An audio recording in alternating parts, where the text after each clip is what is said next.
All right, let's show you again what markets are doing right now on the screen. It is a mixed bag for the moment, although the Dow is inching higher. Right now it's up 58 points. It's moving higher 0.2%. NASDAQ stuck just barely in the red. And for more insight on markets and what to expect this coming week, joining us live from Tampa, Florida is Rebecca Walser of Walser Wealth Management. Hi, Rebecca. Good morning, Dan. Thanks for coming back on. Let's start with the ongoing trade war tensions. And, your head would be spinning if you're trying to track every week whether we are hearing optimism or whether we are now feeling negative. But the most recent was coming in October, we will get an in-person meeting, supposedly, between China and the U.S. So coming back to the negotiating table, how might that affect stocks? Yeah, I mean, I think long term we need that, right? We've got to have resolution. We can't keep going on tit for tat and back and forth.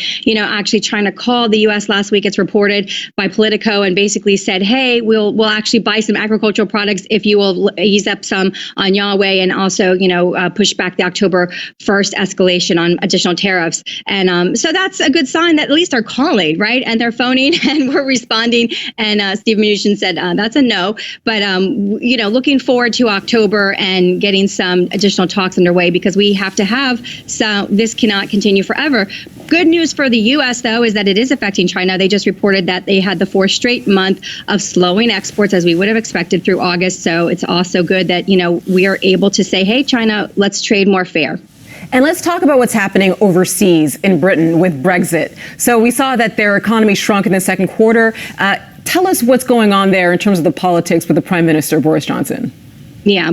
Well, last week, obviously, Boris Johnson got some bad news. Parliament basically voted, at least on the House of Commons side, to not allow for a hard Brexit, a no-deal Brexit, basically, from the EU in October 31st. He basically came in, guns blazing, and said, we are leaving October 31st, Halloween, hell or high water. And they've just basically delayed that now. And so that is giving the market a little bit of a pause to say, okay, that's the big concern, is if they leave with no deal on the table, it's a hard Brexit. There's not, there's not a trade deal. There's not things worked out internally. There's not asset, there's all of these things that have to be worked out internally. And obviously, Theresa May was not able, after 3 years, to get a deal with the European Union and the UK Parliament to agree. So that is not going to happen. But, a no deal Brexit obviously would have been much more abrupt for the market. So now at least we're going to figure out what is actually going to happen to get this Brexit to actually happen, or there might be a general election now, and we'll see which party gets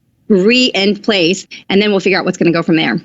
Rebecca, let's talk about Jay Powell a little bit and the Fed. Now, sort of the attention on that has maybe slowed for a little bit after, months where that was all we were talking about with regard to stocks.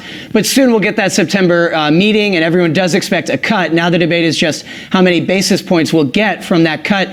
What are you expecting? And then do you think the conversation is going to turn from the impact the Fed is having, whether it wants it to be that way or not, on stocks?